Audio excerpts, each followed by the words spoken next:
Welcome back. Lockdowns getting lifted, the adoption of remote work having a huge impact on the post-pandemic real estate market. Joining me right now is the CEO of Douglas Elliman Real Estate, Dottie Herman. Dottie, good to see you this morning. Thanks so much for being with us. Tell me what the pandemic did for real estate in terms of, oh, I'm sorry, what, Dottie? I said, I'm glad to be here. I love you. I love your show. I watch it. My father watched it. Everyone I know watches it. So I'm glad to be here. Oh, I love hearing that. Thank you, Dottie. We are huge fans of yours. Love right back to you. We love you. Tell me what you're seeing in real estate as a result of this pandemic. How have things changed, Dottie? Well, actually, I think was it last Wednesday when they lifted the ban on a lot of things. We were so happy. I mean, everybody in the city seemed happy, and I was at one of the restaurants, the bigger restaurant in the city, and everybody was like so happy because, I had been in Florida for a month or two, and frankly, that was a different country. Everything was always open. So I think New York has had it tougher than anybody. And I think they were thrilled to death to have some freedom finally. So that was all good. Yeah, no, I think that... There's definitely a real relief factor out there that we're going to try to get back and normalize our lives. What I'm really interested in is valuations.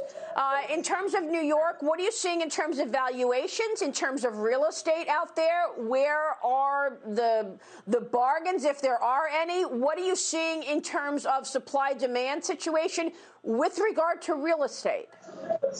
Okay, actually, the best place to buy now is not suburbs, not the Hamptons. You can get some really good deals still in the city. And the city is booming. And, Douglas Elliman is booming, but so are all the big firms. We are so busy, you can't keep up with it. And the good news is, back when I was a kid and I used to go to the Village or I'd go to Washington Square, there were little stores and like little places you'd never find anyplace else. A lot of young people that could not afford the city are leasing in the city. And a lot of stores that, retail stores that only would be able to be afforded by some big major companies. Now, little owners and little boutique kind of stores can start to come in. And I think that's really going to make it a little bit edgy again. In a way, I think it's kind of a rebirth. But yeah, what about all these taxes coming at us? We've got the Biden agenda, which includes proposals to take the capital gains tax up to 43.4%. You've been dealing with a Headquartered tax. Tell me about the taxes and how that's going to change real estate in New York. Yeah, that's the big issue. I mean, look, we are the highest tax now. And if you go back before the pandemic, people that were, maybe getting ready to retire the next 5 or 6 years, or people that they said, let's leave because we can't afford these taxes. A very small group of people, wealthy people, pay most of the taxes. If they took the Pierre tax, if they put that on, that will kill New York City.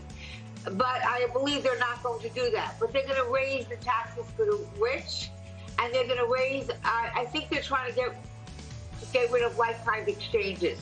If they do that, they might as well kiss New York City goodbye. Dottie, great to catch up with you. Thanks so much for being here this morning. We'll see you soon. Dottie Herman. We'll be right back.